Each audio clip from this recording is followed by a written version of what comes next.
네, 물권 강론 보고 있습니다. 지난 시간에 점유권의 두 번째를 봤죠. 지난 시간에 봤던 게 점유권의 취득과 관련해서 특정 승계의 경우 점유의 분리와 병합이 있었죠. 점유권의 효력과서 200조 점유의 권리 적법 추정했습니다. 점유자가 점유물에 대해 생산한 권리는 적법하게 보유한 걸로 추정하는데 동산에만 적용된다는 거. 그다음에 점유자와 회복자와의 관계가 있었죠. 201조 선의 점유자 과실 수취할 수 있다. 악의 점유자는 수취하지 못한다. 폭력 은비 점유자도 수취 못한다. 202조 점유물 멸시 훼손에 대해서 선의 자주는 이 현존 한도에서 손해를 배상하고 악의나 선의 타주는 전손해를 배상해라. 203조 점유자가 선의 자주 악의 타주 따위를 묻지 않고 선의냐 악의냐 자주냐 타주냐를 묻지 않고 필요비 상한 청구할 수 있대. 과실취한 자는 통상 필요비 청구를 못한다.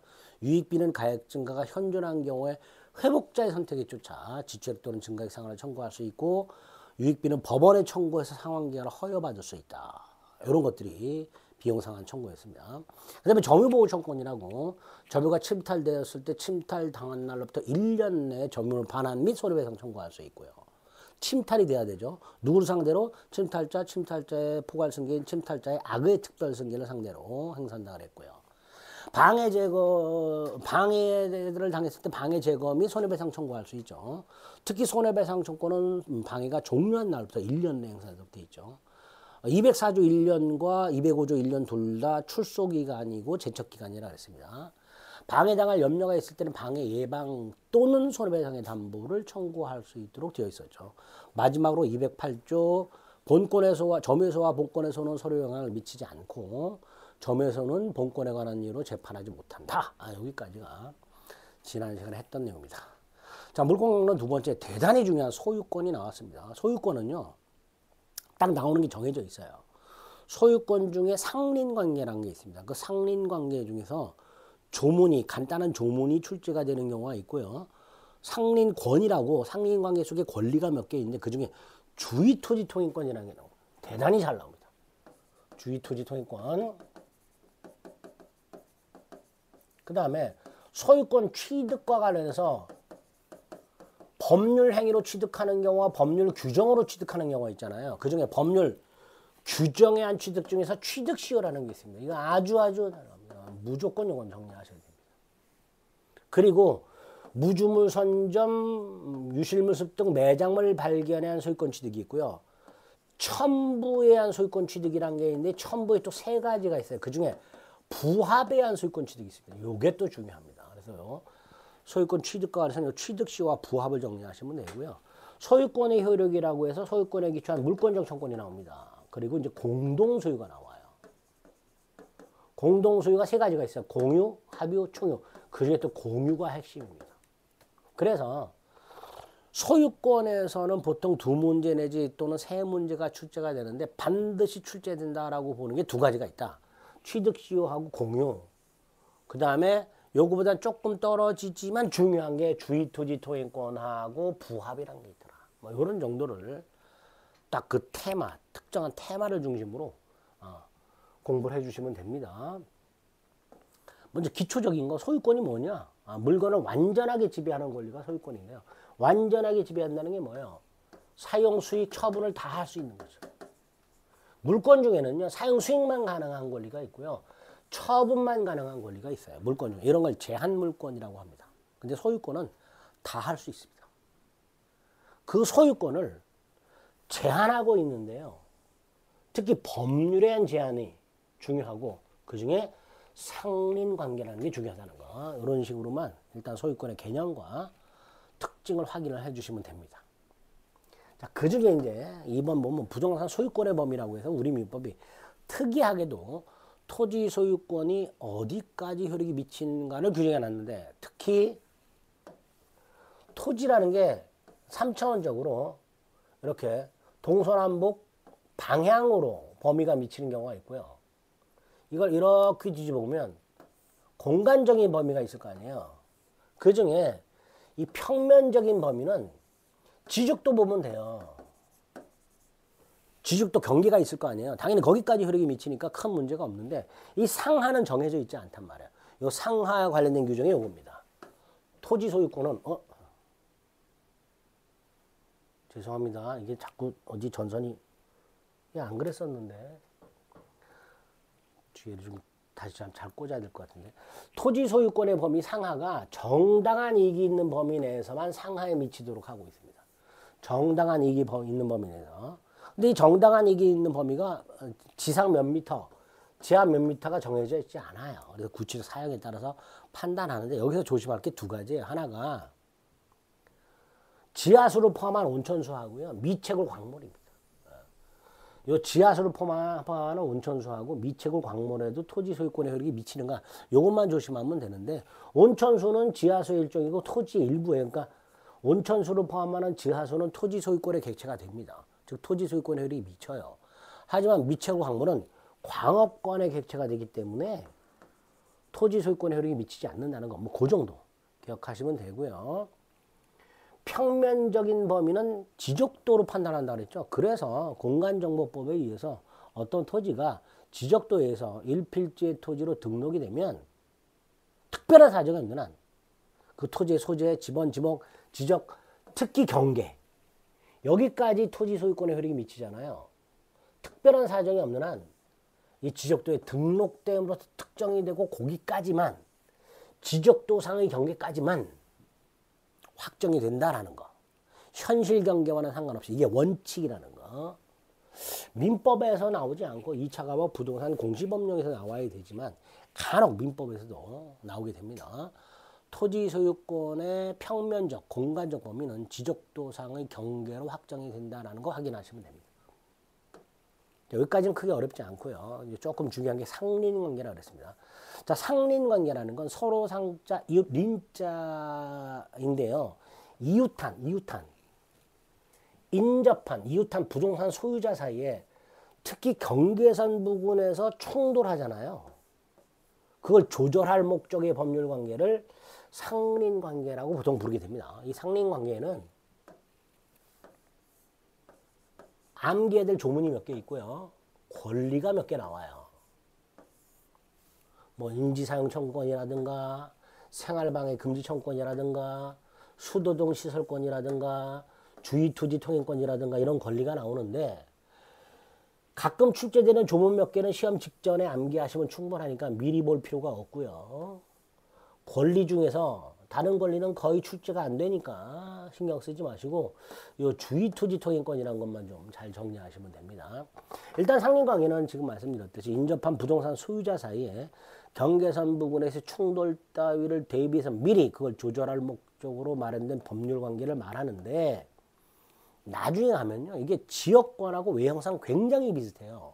그래서 상린관계하고 지역권이라는 권리를 비교하는 문제가 어쩌다가 간혹 출제가 되는 경우가 있습니다. 자, 그거는 나중에 지역권을 따로 보면 구별이 가능해집니다. 그때 가서 다시 한번 구별하겠습니다. 자, 중요한 게 나왔어요. 주의토지 통행권.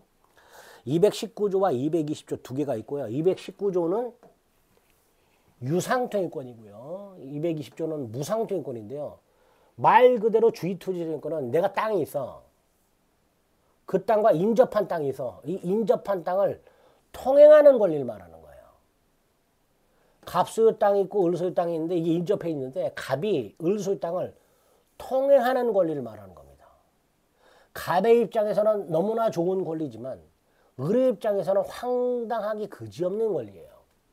따라서 이 주의토지 통행권은 인정요건이 엄격합니다. 그게 219조예요. 뭐라고 되어 있느냐?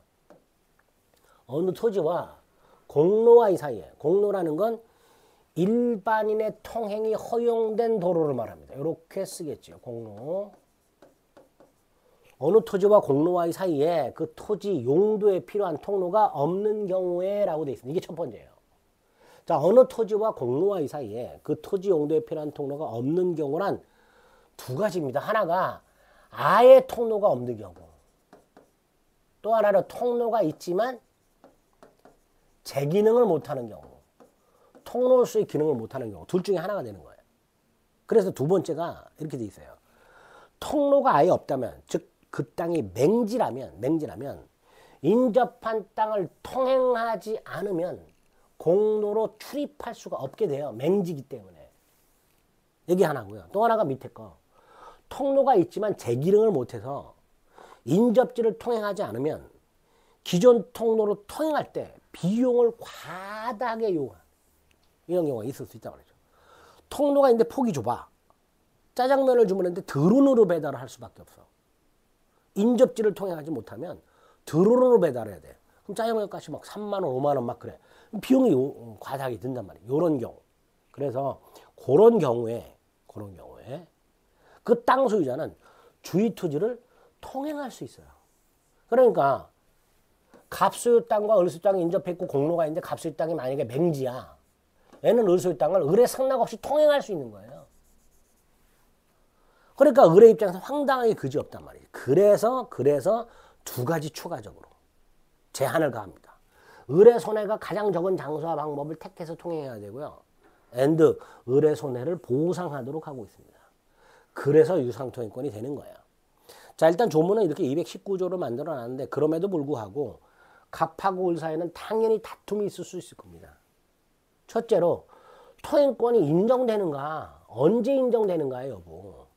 인정된다면 어느 범위까지 인정이 되는가, 폭 같은 거 몇 미터까지 인정되느냐. 두 번째, 통행권자는 이 통행권을 가지고 무엇을 할 수 있는가, 통행권의 효력.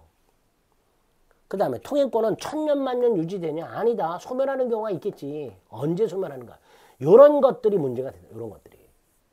근데 219조에서는 이런 것들에 대한 구체적인 규정이 없어요. 그러다 보니까 갑하고 을 사이 이런 것들에 대한 다툼이 당연히 생기게 되고 219조를 둘러싼 이런 다툼이 있을 때 우리 대법원이 판결해 주게 되겠죠. 그래서 219조는 99% 대법원 판결을 출제하게 됩니다. 자, 첫 번째, 인정 여부. 주의토지 소유권은 219조에서 분명히 뭐라 했어요? 통로가 없거나 있지만 제 기능을 못할 때 인정이 된다 그랬죠. 그러니까 주의토지를 통행하는 게 편리해. 이것만으로 인정될 리는 없죠. 그죠? 이게 첫 번째. 내가 공로를 통행하지 않고 기존 통로를 통행하지 않고 주의토지를 통행하는 게 편리하다. 그 이유만으로 인정되지 않고 통로가 없거나 있지만 제 기능을 못할 때 이때 인정되는 거죠. 또 하나는 그 땅에 대한 명의신탁자. 명의신탁자가 뭔지는 나중에 부동산 실거래자 명의등기에 관한 법률에서 볼 겁니다. 명의신탁자 기억하시고. 불법점유자 이런 애들한테는 통행권을 인정하지 않아요. 인정 여부에서 두 가지 기억하시고. 두 번째, 인정된다면 어느 범위까지 인정되는가 구체적 사정에 따라 달라요. 그죠? 다만 그 통로의 폭이나 범위는 현재 그 토지 용법에 따르는 범위에서만 인정되고 장차 이렇게 이용할 것이다. 내가 지금 현재에는 계약이 없지만 나중에는 아파트를 지을 거니까 폭을 좀 많이 확보하고 싶다. 이런 거 인정 안 해줍니다. 현재 토지용법에 따른 범위는 인정되고 장차 이용사항까지 미리 대비해서 통행로를 정해주진 않는다는 거. 필요하다면 자동차의 통행도 허용이 되지만 예컨대 지금 내 땅에서 자동차 수리업을 해. 근데 폭이 좀 좁아. 그럼 좀 넓힐 수 있다라는 거예요. 이렇게 이용 방법에 따라서는 자동차 등이 통과할 수 있는 범위까지 인정되지만 편리하다는 의미로 내가 걸어서 통행하지 않고 자동차를 타고 왔다 갔다 하는 게 편리해. 이런 이유만으로 자동차 통행까지 허용해 주지는 않습니다. 이런 거 확인하시고. 그 다음에 디귿. 건축법에 보면요. 건축 허가와 관련된 도로 폭 규정이 있어요. 그 건축법에서 정해진 도로폭까지 당연히 인정되느냐? 아니죠. 건축법에 있는 도로폭은요. 건축 허가와 관련된 행정 목적상의 폭이에요. 근데 이건 어때요? 공로를 출입하기 위한 폭이잖아. 그러니까 당연히 건축 법령에서 정하고 있는 도로폭과 일치하는 통행권이 당연히 인정되는 것은 아니죠. 여기까지가 범위와 관련된 거고요. 세 번째가 토지 통행권자는 무엇을 할 수 있는가? 일단 간단하게 통행할 수 있죠. 그리고 아까 조문에서 뭐라고 돼 있냐면 뭐라고 돼 있었죠? 통행하고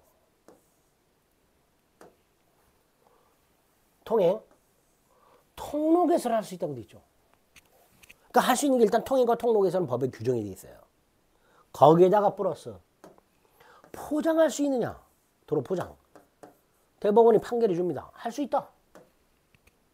또 통행에 방해되는 야트막한 담장 따위가 있다. 철거도 할 수 있다.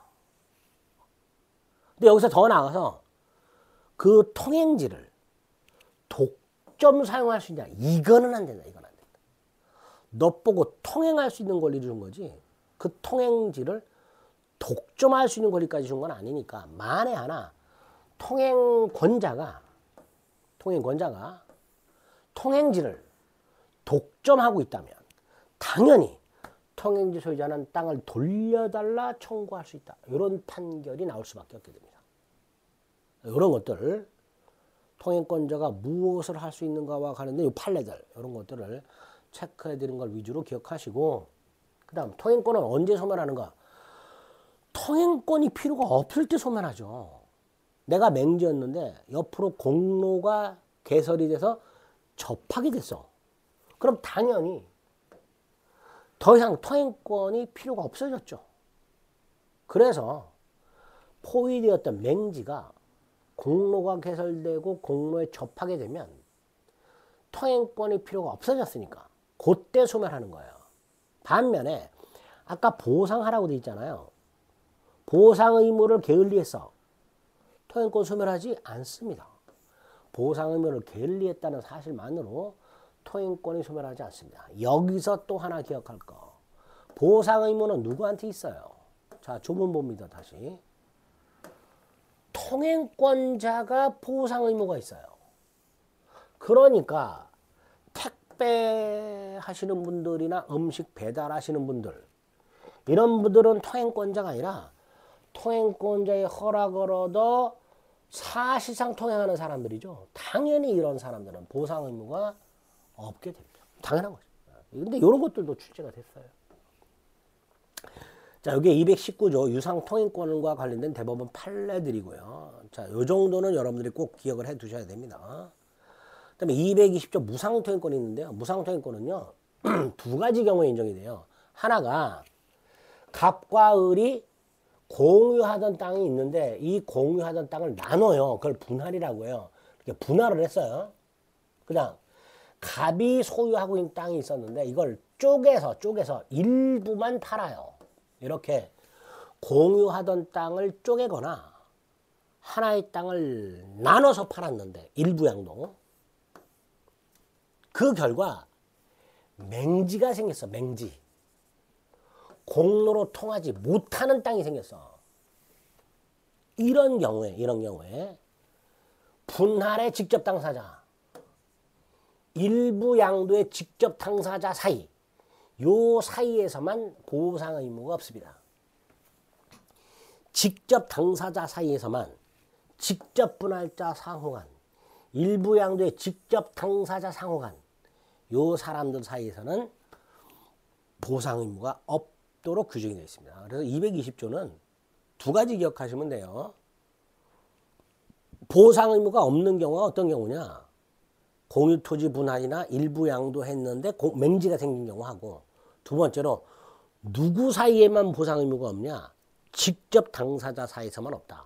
요거를 딱 기억해 두시면 되겠습니다. 이렇게 219조와 220조를 통해서 우리 민법상 통행권이라는 게 있다는 거 확인하시면 되겠습니다.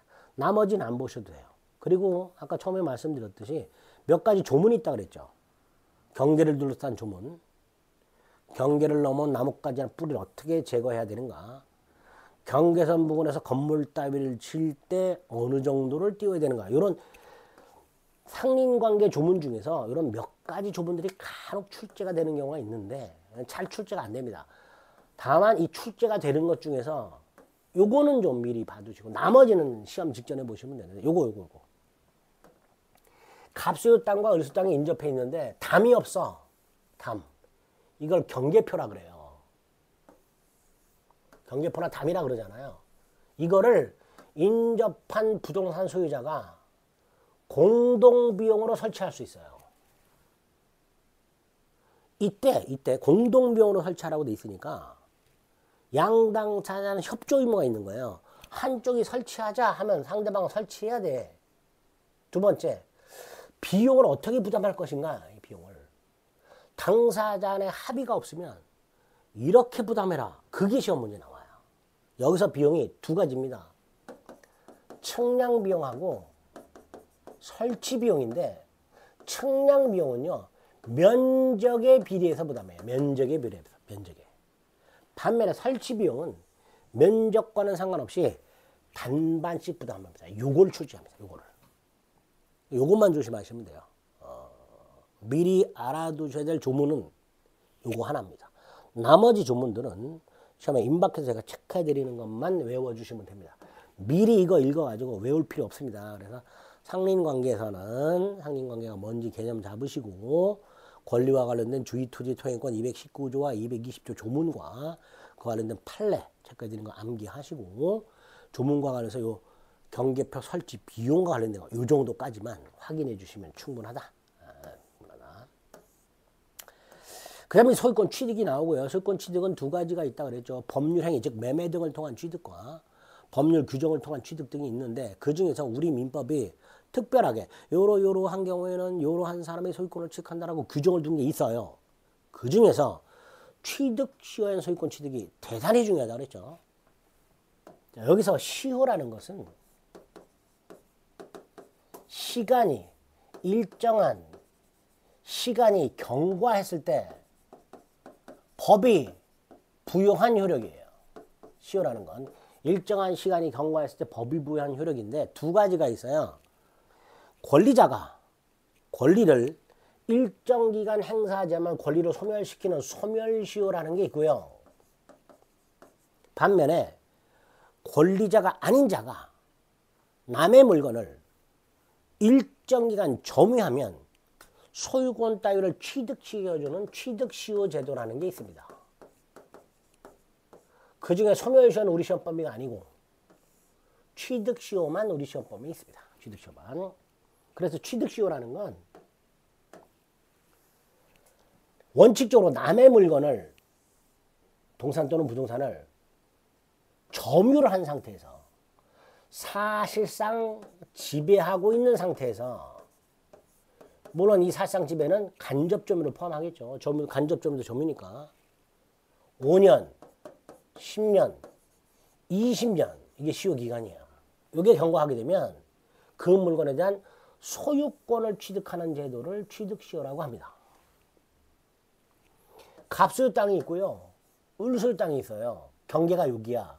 근데 을소유 주택이 이렇게 지어져 있지 않고 이렇게 지어져 있어. 즉 요만큼의 땅을 갑소유 땅을 을이 건물 소유를 통해서 경계를 침범해서 점유하고 있어. 여기가 경계야. 여기가 경계예요. 요만큼을. 요 상태에서 20년이 되면 을이 갑에게 소유권을 내놔. 이게 취득시효입니다. 이렇게. 타인의 물건을 점유하고 일정 기간이 경과하게 되면 그 물건에 대한 소유권을 취득하는 제도를 취득시효로 한다. 이렇게 기억하십니다. 다만 모든 권리를 시효 취득하는 건 아니고요. 시효 취득할 수 없는 권리가 있어요. 이걸 간혹 시험 문제 냅니다. 자, 여기에서는 우리가 아직 저당권, 유치권 안 봤죠. 점유권은 봤지만 세 가지 암기하시면 돼요. 저당권, 점유권, 유치권, 세 놈 암기. 이런 권리는 취득시효를 통해서 취득하지 못한다. 예전에 저당권이 답으로 나온 적이 있습니다. 시효 취득할 수 없는 권리를 골라라. 답 저당권. 이게 출제가 된 적이 있습니다. 자, 이렇게 기본이 되는 걸 머릿속에 암기한 다음에 취득시효 유형이 부동산 소유권 취득시효와 동산 소유권 취득시효로 나뉘게 되고 그 다음 점유 취득시효와 등기부 취득시효로 나눕니다. 점유 취득시효와 등기부 취득시효. 동산은 등기 안 하니까 동산은 등기부 취득시효가 없고요. 부동산만 등기부 취득시효가 있습니다. 그럼 결과적으로 우리 민법에 규정된 취득시효 유형은 세 가지입니다. 부동산 점유 취득시효와 등기부 취득시효. 동산 점유 취득시효. 부동산 점유 취득시효가 245조 1항이고요. 부동산 등기부 취득시효가 245조 2항입니다. 동산 점유 취득시효가 246조 1항 2항입니다. 이렇게 되어 있습니다. 그 중에서 요놈 부동산 점유 취득시효 요게 핵심입니다. 부동산 점유취득시효. 간단하게 조문만 보고 자세한 내용은 다음 시간으로 옮기겠습니다. 이번에 부동산 소유권의 취득시효라고 해서 245조가 있죠. 1항이 있고 2항이 있습니다. 1항 뭡니다. 20년간 점유, 소유의 이사로 점유, 평온하게 점유, 공연하게 점유. 점유의 태양이 나왔네요. 이렇게 부동산을 점유하는 사람은 당연히 점유권이 있으면서 이렇게 점유하게 되면 소유권을 취득합니다. 그런데 그냥 취득하는 게 아니라 등기를 해야 소유권을 취득해요. 이게 부동산 점유취득시효입니다. 그러면 이 245조 2항이 왜 중요하냐?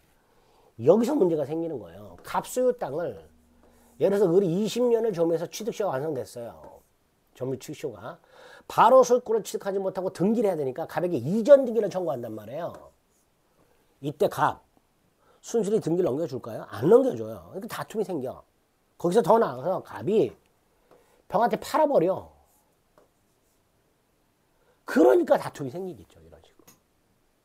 이렇게 부동산 소유권 점유취득시효는 등기를 하도록 하고 있다 보니까 등기를 하지 않은 상태에서 분쟁이 생기게 되고 이와 관련된 대법원 판례가 굉장히 많이 쌓여 있습니다. 그걸 위주로 해서 출제를 하게 됩니다. 자, 일단 오늘은 취득시효라는 게 뭐냐 개념과 어떤 유형이 있으며 그 중에서 부동산 소유권 취득시효가 두 종류가 있는데 그 중에 점유취득시효는 이렇게 규정이 되어 있다. 여기까지 딱 확인하신 상태에서 구체적인 내용은 좀 복잡하니까 시간을 달리해서 다음 시간에 살펴보도록 하겠습니다.